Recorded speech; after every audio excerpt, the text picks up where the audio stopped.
Welcome everyone to the City Council meeting of Thursday, March 19th, 2026. It is 5:30. The Opens Meeting Act is posted on the east wall of the council chambers, and a notice of this meeting was published in the York News Times on March 12th, 2026. If you would, please stand and join me for the Pledge of Allegiance. I pledge allegiance to the flag of the United States of America and to the republic for which it stands, one nation under God, indivisible, with liberty and justice for all. Amanda, the roll call. North. Here. Shepherd. Here. Postier. Here. Wilkinson. Here. Van Esch. Here. Piper. Here. McGregor. Here. Lopez. Here.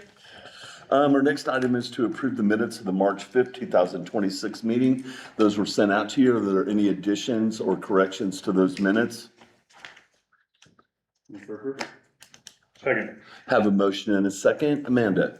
North. Yes. Shepherd. Yes. Postier. Yes. Wilkinson. Yes. Van Esch. Yes. Piper. Yes. McGregor. Yes. Lopez. Yes.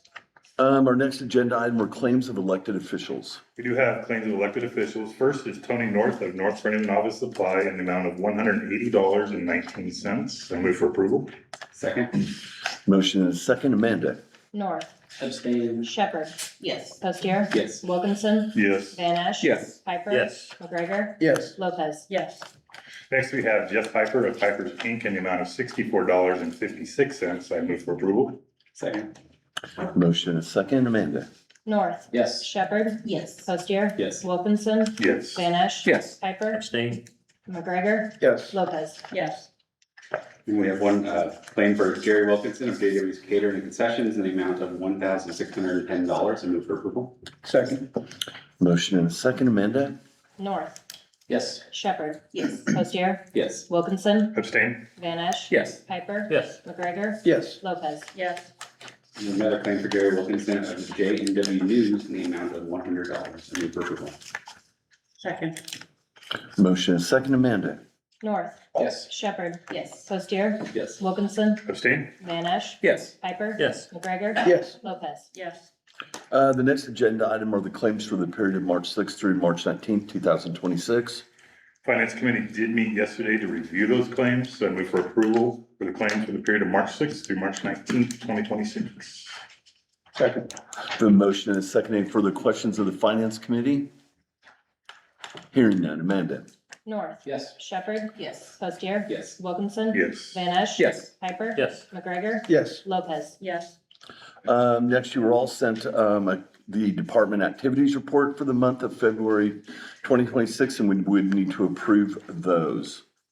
I move for approval. Second. Motion and second. Any questions of staff on that? Hearing none. Amanda? North. Yes. Shepherd. Yes. Postier. Yes. Wilkinson. Yes. Van Esch. Yes. Piper. Yes. McGregor. Yes. Lopez. Yes. And then we would need to approve the cash balance reports for the month of February 2026.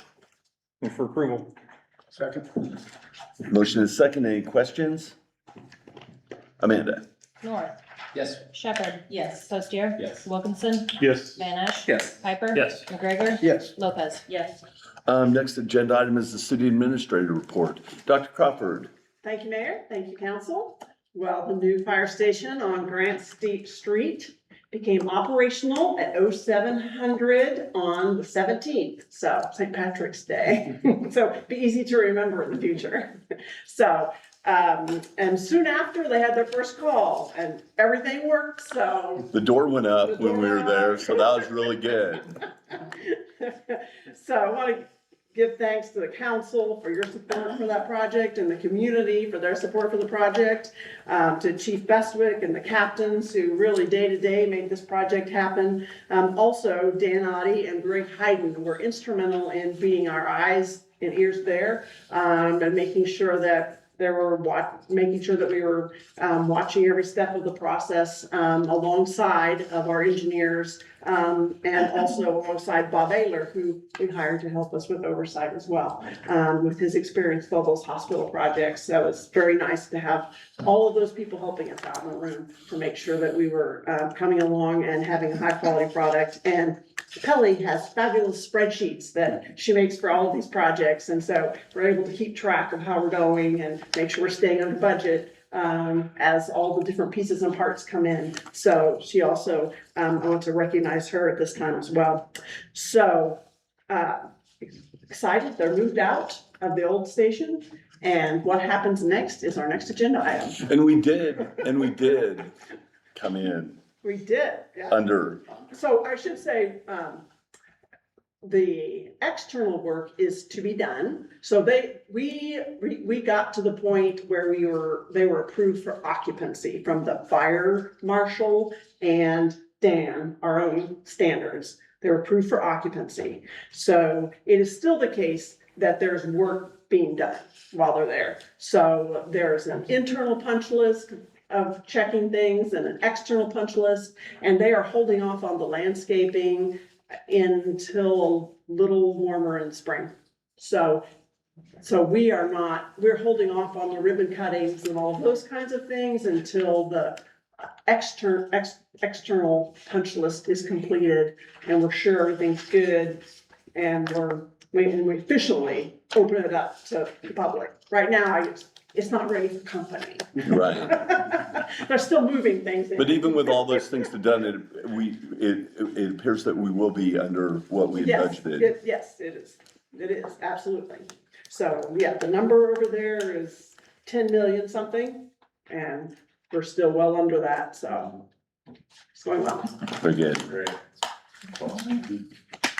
Any further questions, Dr. Crawford? She'll just stay right there. And our next agenda item is consider approval of an agreement between the City of York and Wilkins Architectural Design Planning LLC for a York City optimization study. So, the next question is, what will we do with that building? And I think originally we thought we were moving police there.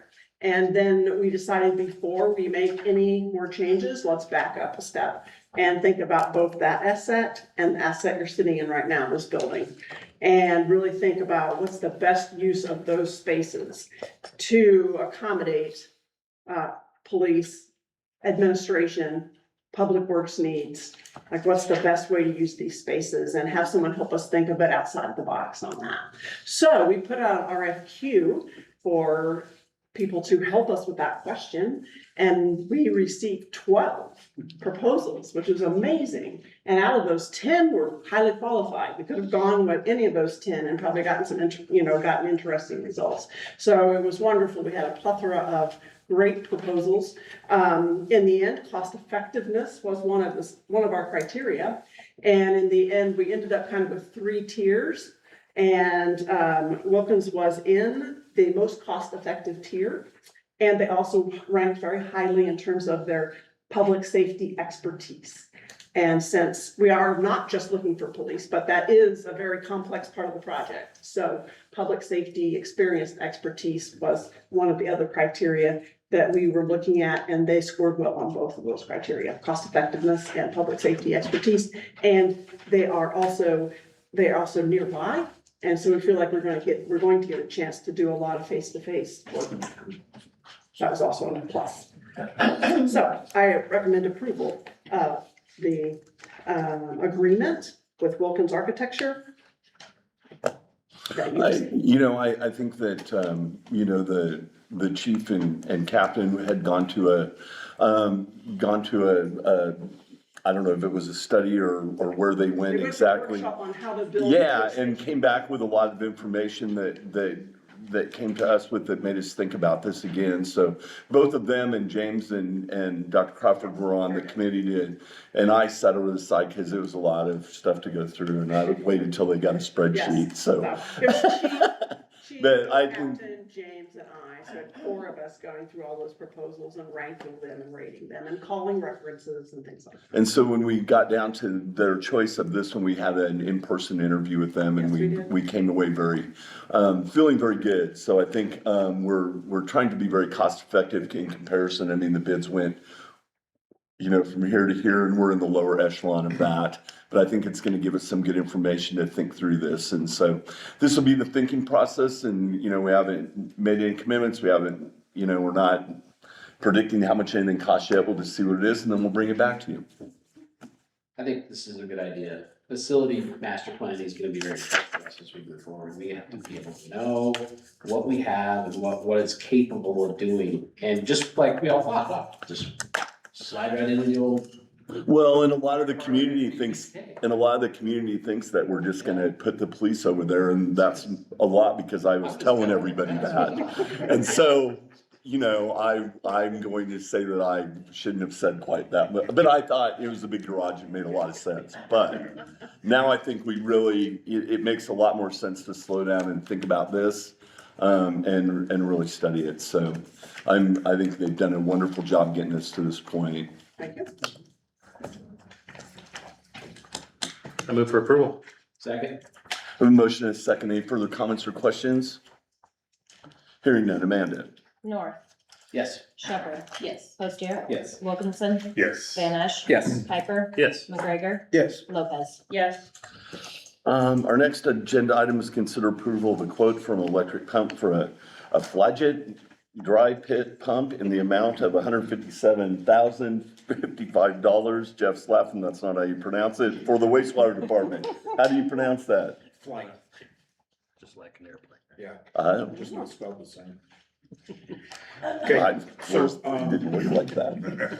We have been having a few issues with these pumps in our lift station there at the pump station. So basically, all of the wastewater within the city goes to the pump station, gets pumped out to the treatment facility, by these pumps. So we had some issues with it. We have a pump that, we had sent out so it could get tore down and got a repair estimate back on it, and it was just under $98,000 to repair that pump. So we looked at what does a brand new pump cost us with a tiered 5-year maintenance or warranty on it. And so that's the price, $157,055, gets us a maintenance or a warranty plan with it. We did have another pump that was out getting repaired, and it actually is just under 10,000 to get repaired, but this one just had so many things wrong with it. And if you look at the life expectancy and what it's already been through, is it a rebuild the best thing for that pump?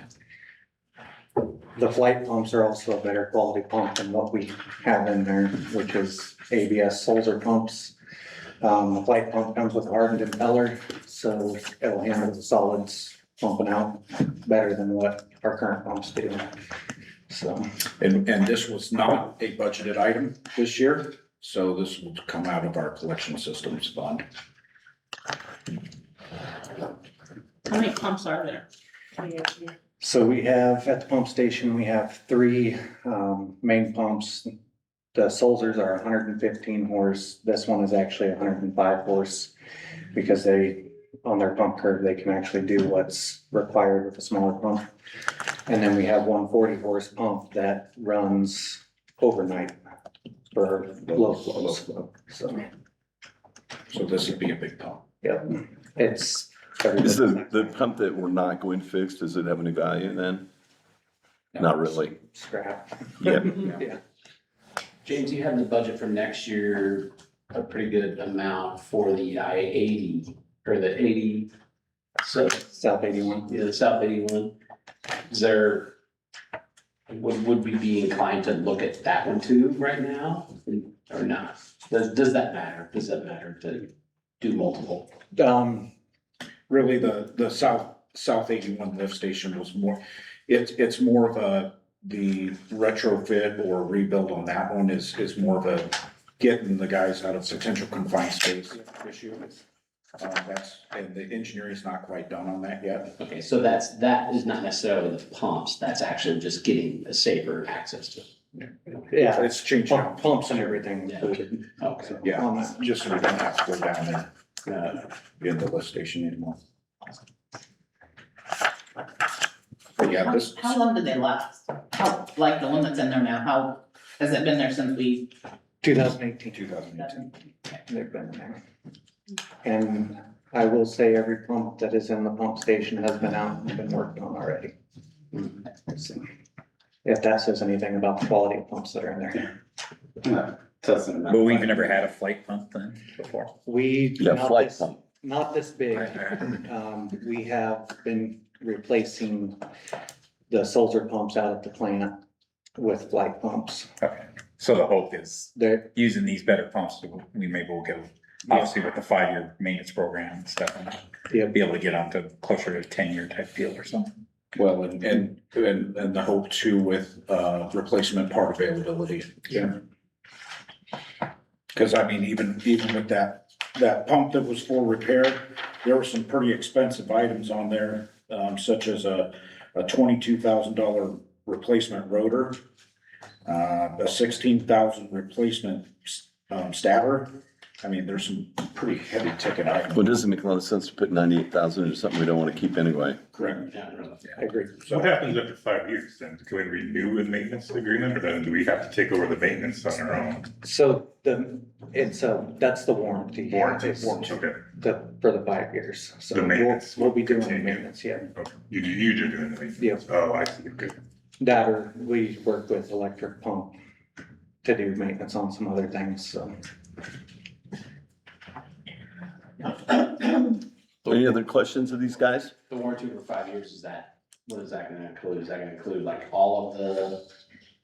If you would go to the. So it actually will include 100% for the first 18 months, then it's 50% Yeah, up to 39 months, and then up 25% up to 60 months. So, it's a tiered.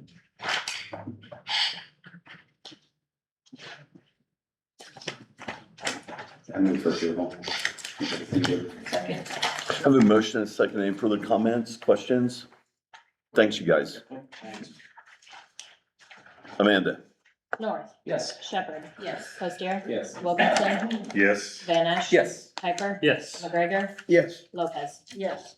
Next, we have public hearing for preliminary and final plats. We have two different ones, so we'll take them each separately. Dan, you want to address, consider approval of a preliminary final plat for the Holtus subdivision 8th edition, City of York, York County, Nebraska.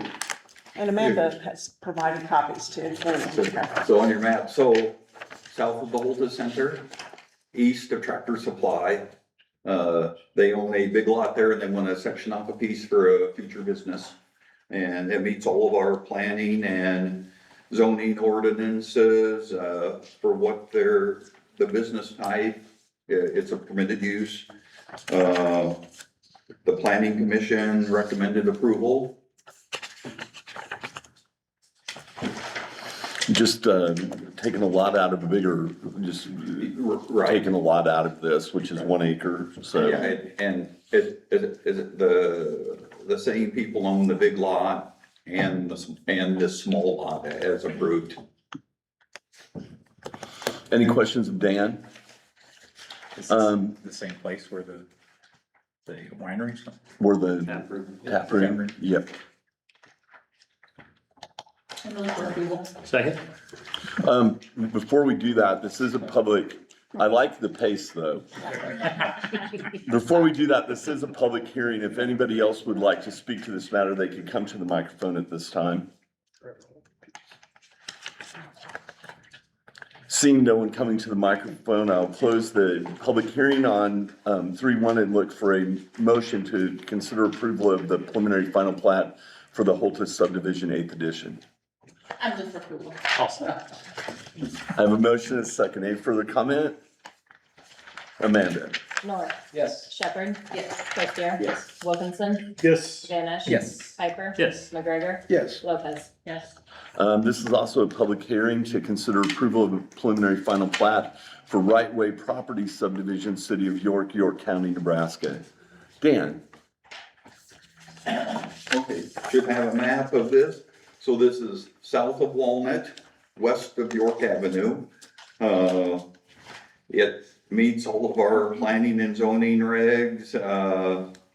The owners are just I forget how many lots are there, 12 of them. They're gonna combine them into two. They haven't just, from the planning meeting, they hadn't decided what they're going to do. They just wanted to combine them into 2 lots for whatever future use that comes up. The planning commission recommended approval. So, go I was ahead. gonna say, didn't this used to have, I think, if I'm not mistaken, like a easement for a street down through here, is that the lot I'm thinking of, or?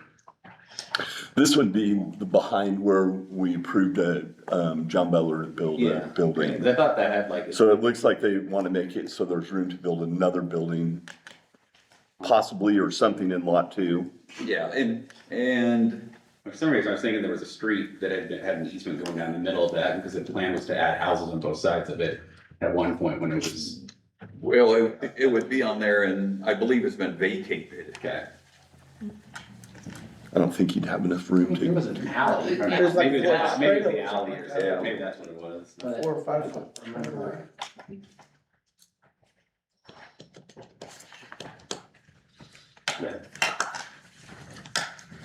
It could have been next to the alley, Stephen, where those lots are elongated. Yeah, so that's kind of, That- that like center part was, there was something about that, I remember Yeah. looking at that, but.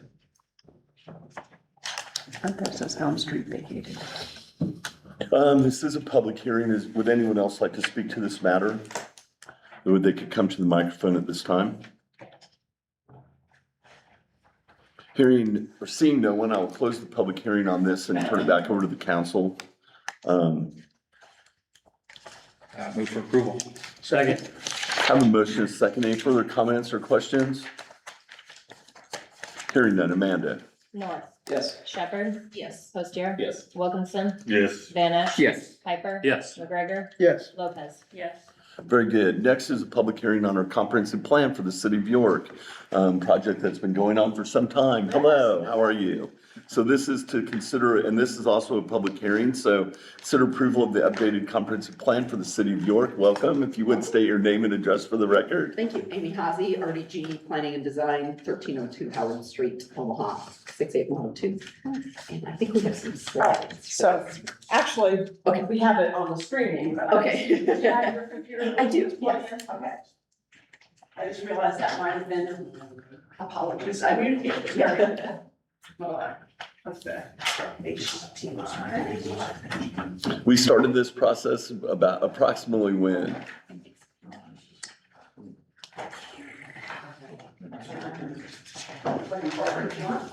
Thank you. It's been over a year.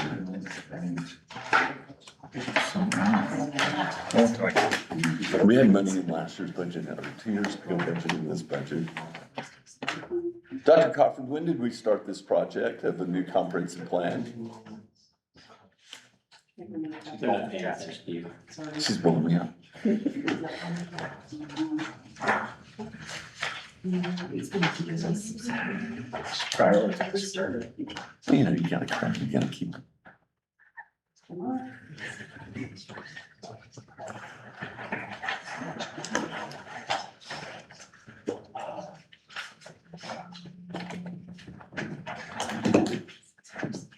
Sorry. I should have asked. I'm gonna say May last year. Is it bad? You looking back on your calendar.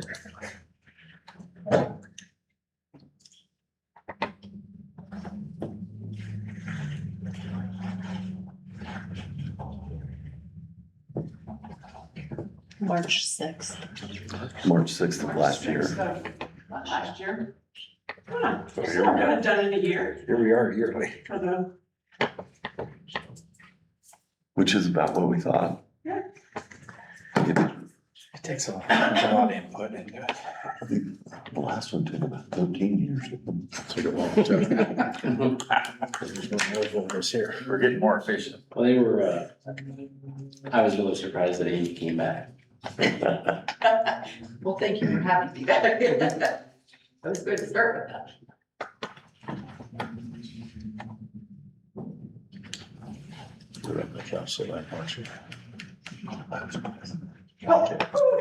Sitting there, sitting here, sitting there. What a time. Yeah, it was tough. we did have the slides so that people who are watching can see the slides as well. And so I said we were doing that And then I ran. and then I, assumed that I was getting done, so I apologize. No, well, and then I ran into an accident and it took me 45 minutes to get from Haymarket to Seward.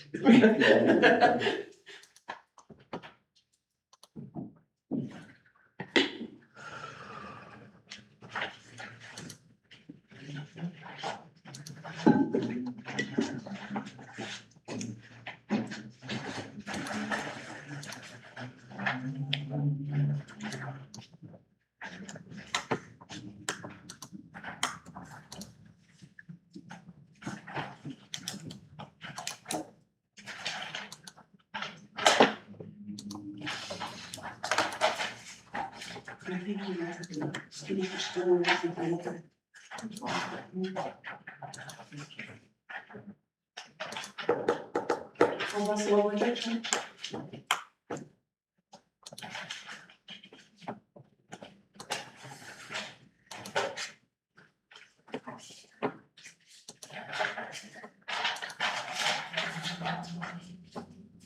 often do they recommend that these are done? 10 years, I think, so it's kind of every 10 years. Thank you. Sorry about that. Seems like a lot of time. All right, well, great. Again, thank you all for having us here tonight, and thank you again for having us back 10 years later. So we really enjoyed the opportunity to come back and really see everything that has been accomplished in the community in the last 10 years. It's pretty exciting to see. So tonight, I want to talk a little bit about the process, the engagement we went through. I'm going to give a very high level overview of the land use, but happy to answer any questions that you have, and then some of the focus areas that we saw. The process, I like to boil it down to keeping it really simple of where are we at today? So that's the input and the kind of data collection piece. Where do we want to go? And then how do we get there? So that how do we get there is that tomorrow plan, it's the implementation and so forth. And we're at the last little bubble right now in the approval process. We had some really great engagement through this process, and that was something from the very beginning that Dr. Crawford kind of emphasized, was this desire to engage the community and hear from them as much as we could. So we held a series of listening sessions. We had a community roundtable. We did some monthly polling questions, which were really fun. We had interactive map, which I'll talk about a little bit here in a second. We did a design workshop. We had a great group of students that came in. This room was completely full of high school students and had a fun time with them. And then we also held an open house in January. So on the York, or planyorktoday.com site, we had over 1,600 visits and just a lot of really great engagement from that process. Sorry, go ahead. That included an interactive map where folks could leave comments. So we heard comments, everything from things related to zoning to street extensions. And so lots of really good input on that interactive map. So that's a really fun way for people to kind of engage and not have to worry about making it to a meeting. Oh, that wasn't, okay, no, okay, thanks. Yep, no, you're good. So on the land use piece itself, I kind of left this in. This was a piece we did with the Planning Commission, but I thought you might be kind of interested in seeing this too. And it's a little bit about how to use the land use plan itself as your tool as you're making decisions. We saw that some of that tonight, right, with some of the plats that you've seen. So when you're thinking about the land use in the land use chapter, we say one of the things you want to do is, does the project kind of fit within your 10 principles? And this is really important as you're maybe making a decision around a rezoning, or you're especially making a decision around anything that you maybe want to change in the land use plan itself. So does it fit with within those 10 principles that are laid out in the plan? Go ahead.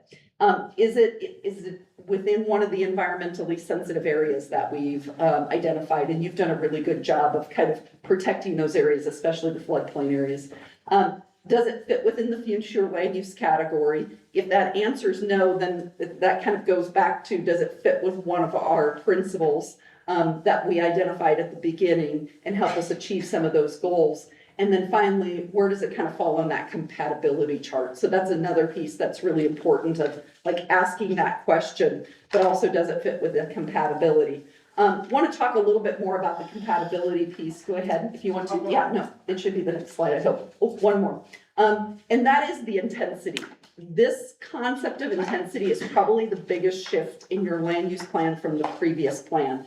And the idea here is that we're a little less concerned about kind of siloing, is the way I describe it, land uses, and we're more interested in how do compatible uses that with similar intensities kind of work together and potentially live together. And the idea is that it hopefully provides you with a little bit more flexibility within the land use plan itself. So we're looking at it based on a number of factors, from how many dwelling units you have per acre, so the density of the project, the amount of traffic that it could potentially generate, any external effects, all of these pieces being really important of, if they have kind of similar factors, especially around that kind of traffic generation, is it's probably okay if they're next to each other, and work within the same development. Go ahead. Just to highlight, I'm gonna run through the land use categories and we can dive here a little bit deeper, but for the most part, we didn't make a lot of changes, but there's a few important adjustments when we start thinking about this intensity piece. And I will say, this kind of fits with way, at some level, the state legislature is kind of pushing our larger cities in Nebraska with some legislation in the last few years. But this idea that we're allowing for greater mix of housing types within our residential categories. So within the low density residential, it's still primarily a single family residential use, but we're gonna allow some attached units that really fit, that have the same scale, again, and intensity of a single family detached neighborhood. Similar uses of civic uses. And this really is a pattern that you probably already see, especially in the older parts of the city where you have the church in the middle of the neighborhood, right? That's an existing pattern already. And then again, you might allow some resident commercial uses, but again, they'd have to be very low intensity sorts of uses. The next would be our medium density. So now we're getting a little bit more intense here. We're gonna have a greater mix of housing types, from single family detached to maybe really small scale multifamily, kind of like fourplex type of thing. I think the important thing here sometimes that we like to emphasize is, does it have the look and the feel of that neighborhood and fit within the context? And you kind of look at it and you don't even really know that it has 4 units in it. Again, civic uses would be appropriate here, and maybe some neighborhood scale commercial uses. The insurance office, those sorts of kind of low intensity sorts of uses. And then we get to the high density residential, and this again is going to be your highest, it's where you're gonna have your most units, your multifamily structures and so forth. You're going to allow civic and commercial uses in this area. And I'm going to talk about mixed use, and sometimes this is where it gets the most confusing of like, what's the difference between this then and mixed use if we're allowing commercial within this district? The way I sometimes describe it is your multifamily is going to lead with residential. That's going to be the primary use, but it might have some lower intensity commercial uses mixed in there. And then the next I think we actually go to is our commercial uses. So the first type is your community commercial, pretty similar to what you've had in the past. This is your high intensity commercial uses, car dominated, bigger parking lots. So we're thinking Walmart here and so forth, a lot of what's down there on the south side. But you might allow some high density residential in these areas in appropriate places. Where we're seeing that mostly is in like older commercial corridors where big boxes are transitioning or the uses, and maybe they're not saying we don't need that much parking, and they're maybe putting some commercial uses as almost like infill uses. We've seen that in a few places. And then the other category is our mixed use. So in the plan to kind of keep it as simple as possible, and so you didn't have a gazillion different land uses, the mixed use category is covering this area here on the south side, but it's also what falls within your downtown. So what's the difference between this and our high density residential or our commercial? Well, this is going to have a smaller scale than that red color, than the community commercial. It's going to have maybe a little bit more residential to it. It should have, on this side of the community, it should have a little bit of that kind of downtown character to it. So it should feel a little more pedestrian friendly than probably our big box areas are. In the downtown, again, this is kind of our historic commercial center. We're going to see a good mix of uses, upper story residential, maybe some more residential primary uses on the fringes of downtown. It's going to be our primary focus for our civic uses, including government and cultural institutions, all of those things being within your downtown district. And do I have one more? And then finally, our focus areas. So I guess the focus areas really grew out of what we heard from residents in the listening sessions and through the community engagement pieces. And the first one obviously jumped out really quickly to us was our new opportunity site that we have right outside the door here, with the building that was taken down and the empty lot that you have now. And we quickly realized this was a great opportunity to kind of put best foot forward on everybody coming to the downtown in their first experience. So the idea here really was add some green space, soften the environment, maybe slow traffic as they're coming into the curve, to come downtown, quality signage, welcoming folks to the district, but also maybe a little bit of green space seating area, so city workers at City Hall or across the street at the apartments could come here and have a place to have a bite to eat or just relax, but having that also a little bit buffered and pushed back into the corner away from all the traffic.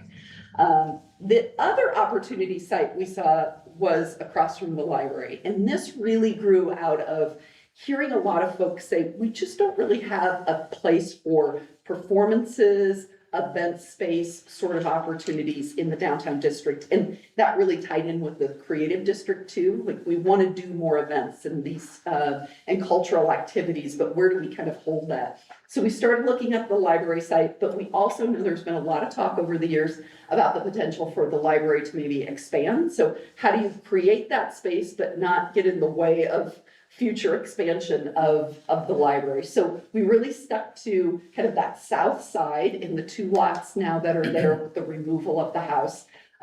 We also realized there's some utility that goes through this area, so protecting that. But the idea that we could potentially have kind of a small stage area, I think, can you go to the next slide? I think it zooms in on that maybe. Yep.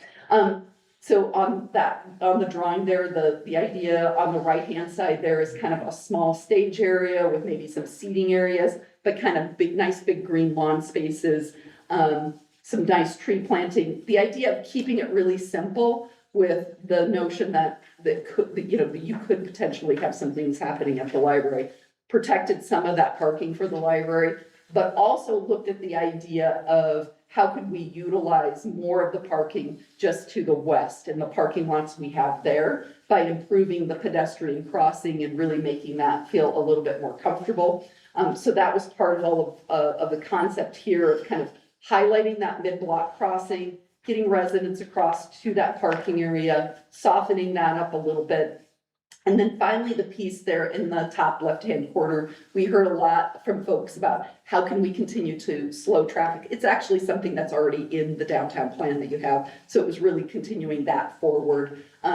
So adding some green, slowing down traffic, just making it a little bit more pedestrian friendly and softening the environment a little bit, which again was all kind of bringing forward what was already in your downtown master plan. I think that's the last slide, right? Yep. Okay. Great. Happy to answer any questions. Hopefully that wasn't too much of a fire hose. It might be helpful just to distinguish between this and existing zoning law. Okay. What the rules are right now. Sure, right. So I think, yes, that's a really good point. So there are probably some things within the zoning code today. So your comprehensive plan should guide your zoning decisions so they're not arbitrary. But there are things that you want to do and make recommendations sometimes in your plan that are harder to implement sometimes with zoning that you have in place. So there might be some additional zoning things that will need to be amended within your code to help facilitate some of the recommendations within the land use plan. Doesn't mean you can't implement your plan. It just means that somebody doing it might have to jump through a couple more hoops. So some of those revisions will help make that process a little bit easier. Does that answer? Yeah. Oh. There's a lot of good information in here. Appreciate all the work you did on it. Yeah. That's one question I did have was more just for my information. I was looking at page 139. It's got a bunch of data for like businesses and stuff that we've got coming in. It says it comes from Placer.ai, but I was curious where it got its data because there was a lot of stuff missing. So Placer AI is cell phone data. That's where their data all comes from, is pinging off cell phone data. Gotcha, because they're saying that businesses we don't have in town, that we do have in town, so I was really curious how that. Yeah. So I'm assuming that was data that we pulled because I know there was also some data from the retail coach piece. So I'd have to double check that. So that's saying you don't have the Yeah, it's businesses? saying like furniture stores, shoe shops, shoe stores, things like Okay. that, since we don't have any providers, we've got multiple. Yeah. I have to look at it again, to double check that, but.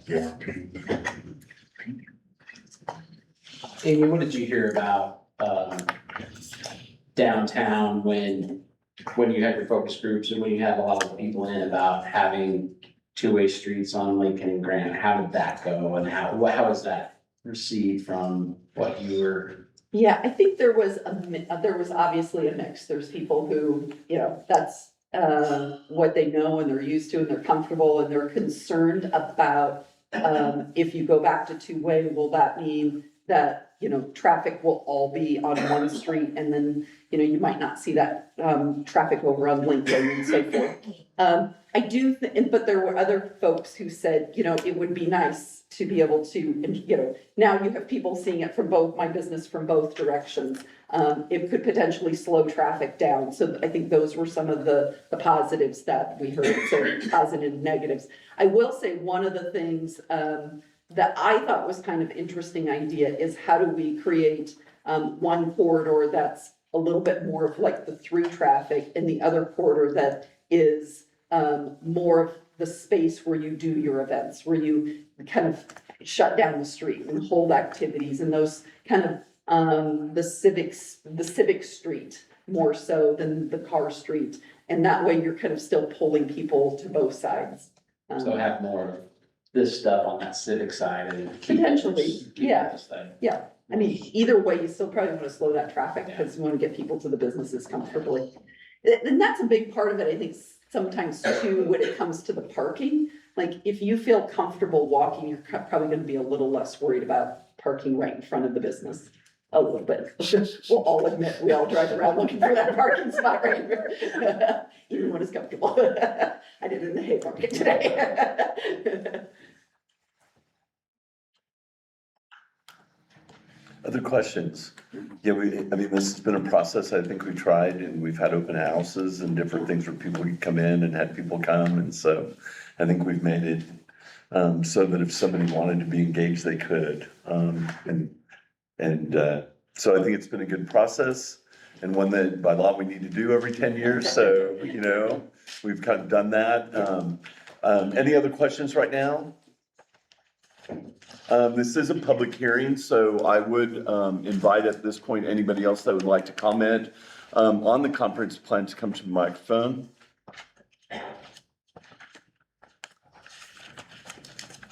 Seeing no one, I will close the public hearing on the comprehensive plan for the city of York and turn it over to the council, and whether you have any more questions or if you would like to approve this updated comprehensive plan.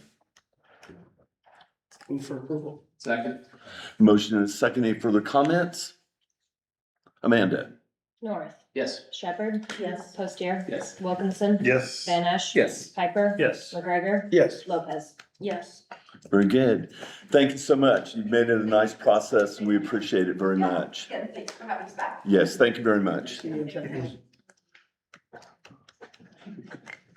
Our next agenda item is John Beal to address the council regarding the ATV UTV issue. Hi, John. John, if you would, just please, would you state your name and address for the record, and the microphone is yours. John Beal, 515 East 18th, York, Nebraska. As you all know, we had kind of addressed you as a group before, and as our group that was wanting this, we just wanted to come before the council and see kind of where the committee was at, if you have questions, what we could do to, if there's anything we can do to help it proceed or whatever, and check in with you guys to see if we. I guess I would say, John, from what I understand, there was a couple of, and then I'll let the ordinance committee comment, but there were a couple of things in front of the legislature in kind of setting state statute that it looks like are not coming out of committee.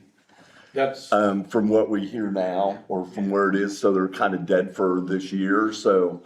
I think this is an issue to go, I think the ordinance committee, and correct me if I'm wrong, was kind of waiting a little bit to get that, because what they were gonna do was gonna kind of set the tone, but if they're not gonna do anything, then I think, I don't know what the ordinance committee kind of feels about that now. I'll let you speak for yourselves. Yeah, to be honest, John, when we started talking about this, we heard a lot more feedback about bicycles and e-bikes and scooters. And so actually we kind of got sidetracked, but on purpose, because we did want the state to give us a little bit of guidance. And obviously that's not gonna happen now. So now you're gonna hear about the bicycle thing here in a minute. And then, yeah, we already had discussions now about what this could look like. So we're gonna start getting to brass tacks on that now. Okay, that's fine. I think that's kind of what we were wondering, is just where it was at and, you know, how we could proceed, if we need to do anything else or whatever. I might ask anybody else that's with me if they have any questions, if you wanna come up and. Yeah, if anybody else wanted to say something, I'd let you say something, but I think we get I think we get the gist that you were here. Yeah. We kind of said we'd look into it, and then it's kind of late, it got kind of flattened out a little bit for reasons, but I think, I think they're gonna take it back up. Sounds good. So the ordinance committee meets once a month generally. Here in April, we have another planning session we have to do, so probably May would be their next meeting. So. Okay. All right. I know you guys, I'm on that ordinance committee, I know you guys want this, and like we said, we started with it, and then we heard that the state was looking at licensing and all that kind of stuff, and it was like, well, why are we gonna enforce, start this? And then if it passes, everything we did was null and void, Yes. right? Because that would be the state level, and then you wouldn't have to deal with it, right? So, but yes, I am still very much on, let's get this done, let's see what we can do, and with the ordinance committee. So, Okay.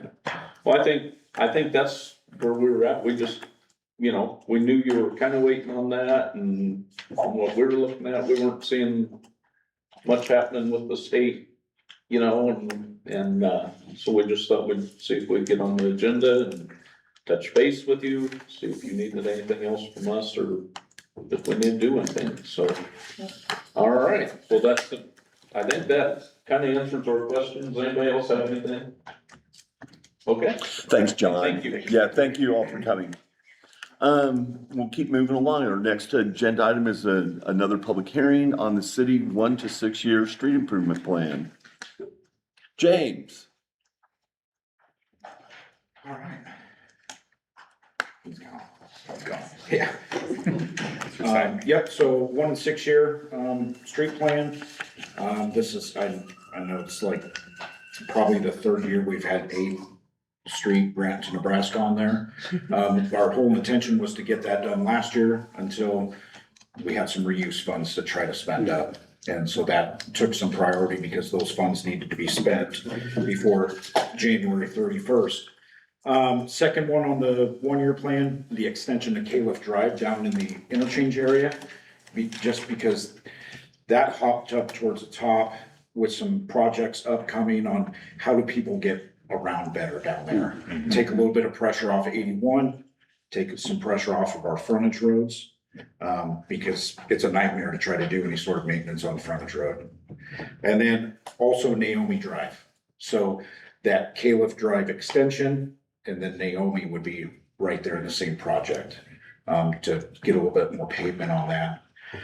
And then really the 6 year stuff is a lot of the stuff that we've already had engineered, some of the stuff that we had to cut out of the last, bonded street reconstruction project. And then, we've also added in, it would be, see where I'm at here. 1, 2, 3, 4, 5, 6, 7.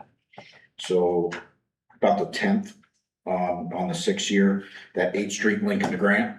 Now that, fire's moved out of there, the fire department, it'll be a little bit easier with some smaller, whatever happens there, to possibly reconstruct that street there, because it is falling apart just as bad as that 8th Street grant to Nebraska. Yeah, so get that knocked out, but that is on 6 year. because it was our intention that the Eighth Street grant to Nebraska, our local city crew will be doing that. We've purchased, the rod, the baskets, now it's just, I hope we have the weather that we've had this past couple of months. We need rain.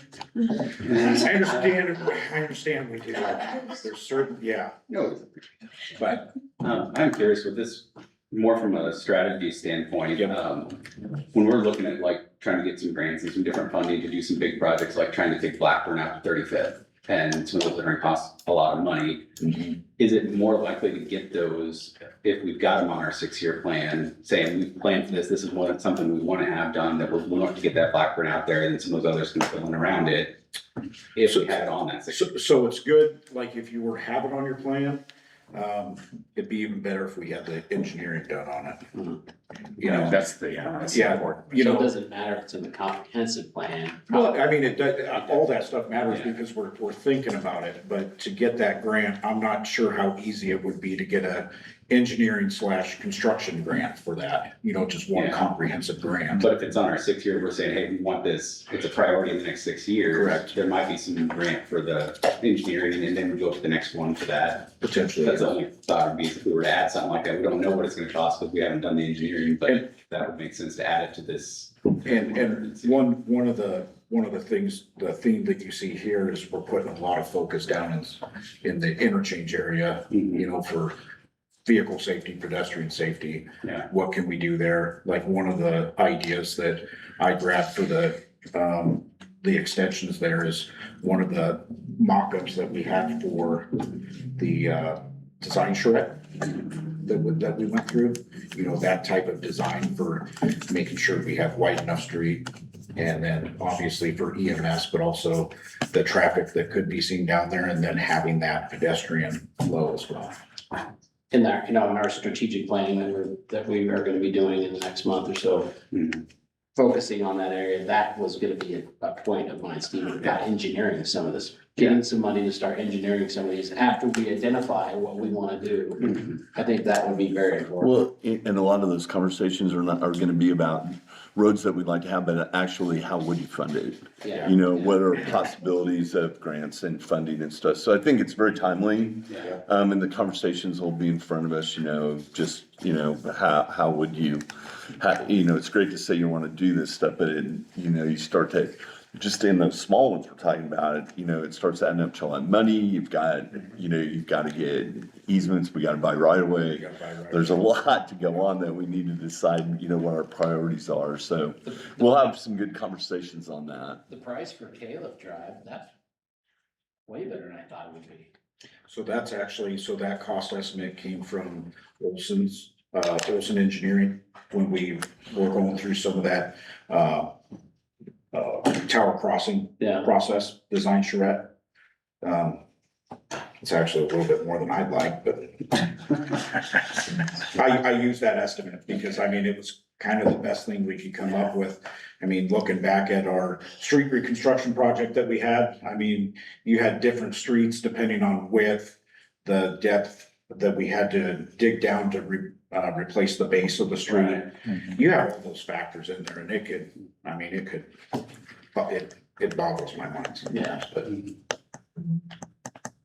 it's different day. Well, the 8th Street project's been one that you've wanted to get done the last couple of years, Big so we're time. gonna get that one done. Yep. So that's good. This is the year. That's good. Any questions of James? Thank you, James. This is also a public hearing. If anyone would like to speak to any of those comments or the streets that are being proposed, you can come to the microphone at this time. Seeing no one, I will close the public hearing on the 1 to 6 year street improvement plan and look for approval of resolution 2026-2. Move for approval. Second. Motion is second. Any further comments or questions? Amanda? North, Yes. Shepherd. Yes. Postier. Yes. Wilkinson. Yes. Van Esch. Yes. Piper. Yes. McGregor. Yes. Lopez. Yes. Next is a public hearing for a new liquor license, Class 1. Consider recommendation to the state for a new Class 1 liquor license for Laxmi Ganesh, I probably butchered that too, Jeff. Hospitality Inc., doing business as Holiday Inn Express, York, 4020 Grant Avenue, York, Resolution 2026-3. Is there a representative of the applicant here? Please, thank you for coming, and if you would state your name and address for the record, and you can just kind of tell us what you're going to do. All right, so Craig Schmidt, 830 Polk Street, Rising City, Nebraska. So what we're doing is we're basically, we just went through a change of ownership. So it's basically the old owner had a license already in place. We recently just got that amended to include the entire hotel to serve, we serve a manager reception, which is free beer, so we do that. But we also wanted to sell it in our pantry that we just got built. So we had to amend it to include the entire hotel. That is totally done. And then it sold a month later. So now we need to go through the whole process again. I see. So you'd like to get back where you were? Yes, exactly. I would love it. Okay. Questions? There was I think you all saw there was no issues with the license or no issues with, from the police chief on anything here, so. Any other questions? Thank you very much. Thank you very much. This is also a public hearing. If anyone would like to come and speak to this new liquor license, they can do that at this time. Seeing no one, I will close the public hearing on this license, and I would look for a consideration to recommend to the state for a new Class 1 liquor license. Second. Motion and a second. Any questions, comments? Hearing none. Amanda? North. Yes. Shepherd. Yes. Postier. Yes. Wilkinson. Yes. Van Esch. Yes. Piper. Yes. McGregor. Yes. Lopez. Yes.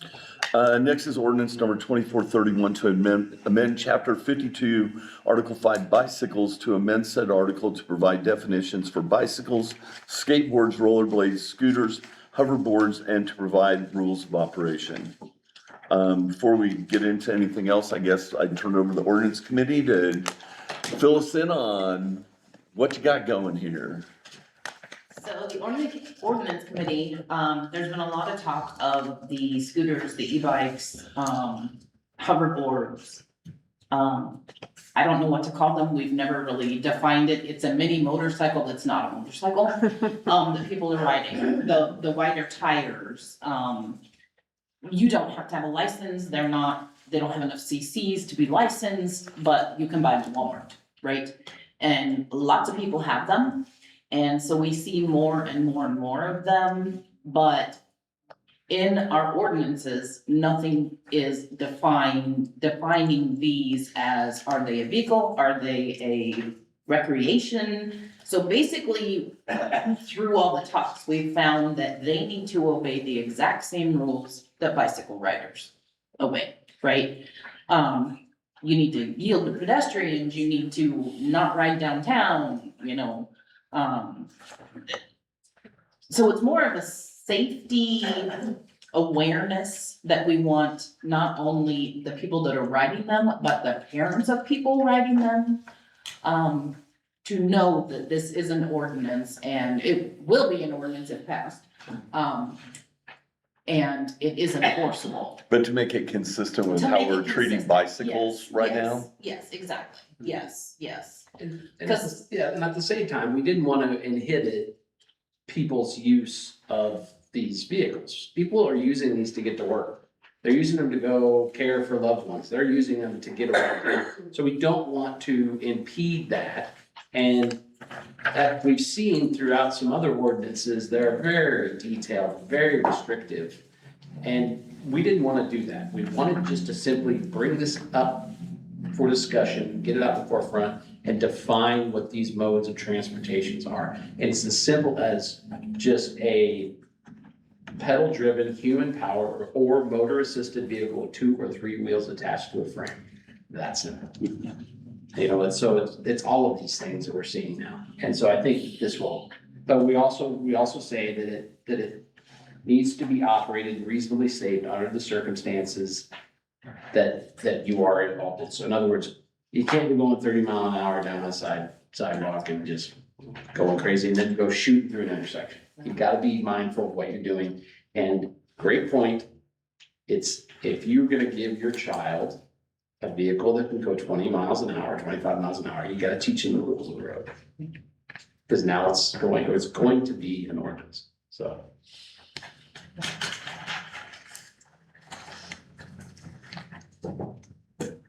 Makes pretty good sense. They're just everywhere, right? I mean, Right. they're everywhere. Well, you can't have a different set of Yeah, rules for everybody's- everything, so I mean, I Well, think they have to it's too fall hard. We under this category. had originally thought of having buckets.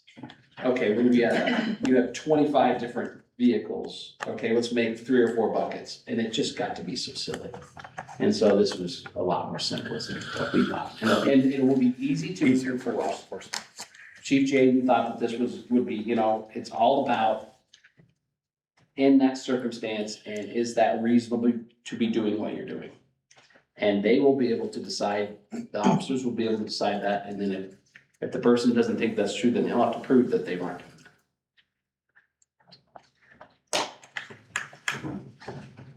Any other comments? Was there any consideration given to like nighttime visibility or anything, like requiring lights or reflective stuff for sure? We are just treating it like a bicycle. Like a I mean, bicycle. So, Yeah. no, No. I mean, we did talk about it, yes. We did, yes, and we did, because when you buy a bike, normally it becomes, with the reflectors and things like that. I don't know if these have reflectors, I usually see them during the day, but, then we would get back into the bucket part of too many buckets, and how do we make sure? I've just seen several people that are conscious enough that, like, people that have like the Yes. blinking lights on their Yes. helmet. Yes. And some of the scooters have a light Yes. attachment, or if it's already on, I don't know which So one it is, but I've seen. again, we can't, we can't regulate and dictate everything. Right. Some people, you just have to have some common sense. If you're gonna be out driving this thing 20 mile an hour in the pitch black, you might wanna have a light on, or some high vis stuff, so you know that people can understand that. Just like pedestrians walk around in dark clothes. and that stuff too. Yeah. The question is whether you would wish to suspend the rules or you want to carry this on. I mean, I think it's pretty logical.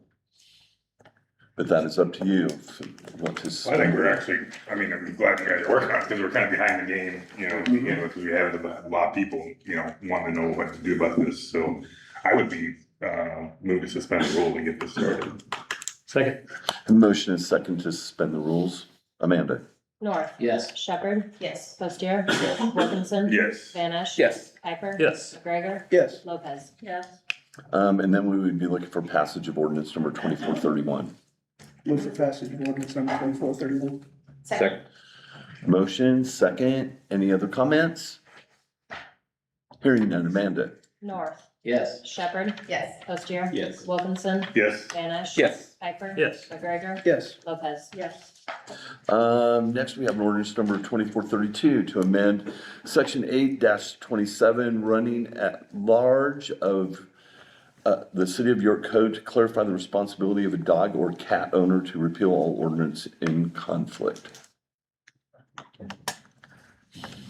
So, the way the ordinance was set up, it was be like, well, there was no liability for an owner.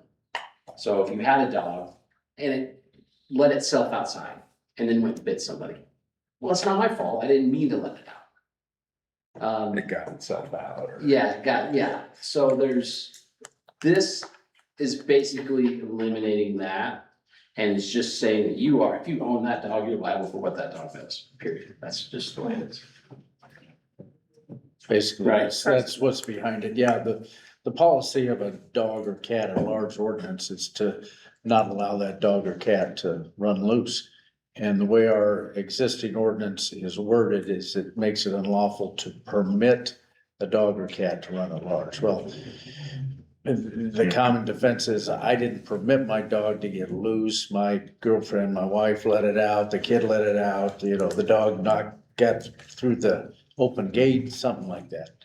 And this just makes it unlawful to fail to prevent it from getting loose. So it makes the dog owner responsible if a dog or cat gets loose, regardless of how it got loose. I forgot to mention cats. It's typically dogs, though. Yeah, really big cat. Really big cat. Any other comments from council? It seems, again, logical.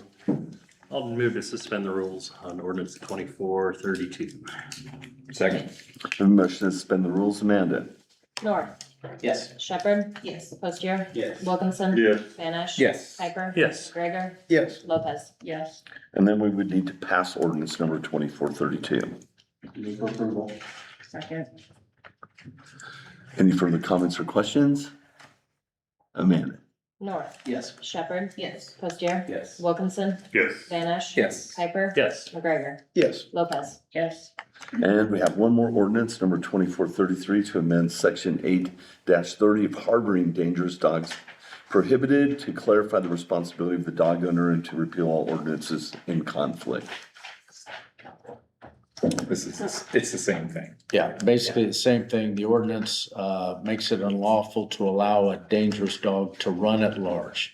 So we're just inserting the same language, makes it unlawful to fail to prevent a dangerous dog from running at large. So it's very similar to the other ordinance. I'll move to suspend the rules of ordinance 2433. Second? A motion and a second, Amanda? North, Yes. Shepherd, Yes. Postier. Yes. Wilkinson. Yes. Banish. Yes. Piper. Yes. McGregor, Yes. Lopez. Yes. And then we would need to pass the ordinance number 2433. Move for approval. Second. Motion and second, any further comments? Amanda? North, Yes. Shepherd. Yes. Postier. Yes. Wilkinson. Yes. Banish. Yes. Piper. Yes. McGregor, Yes. Lopez. Yes. Our last agenda item is to consider a motion to go into executive session to discuss potential real estate acquisition. So moved. Second? A motion and a second, Amanda? North, Yes. Shepherd. Yes. Postier. Yes. Wilkinson. Yes. Banish. Yes. Piper. Yes. McGregor. Yes. Lopez. Yes. And at this point, I'd like to thank you all for coming.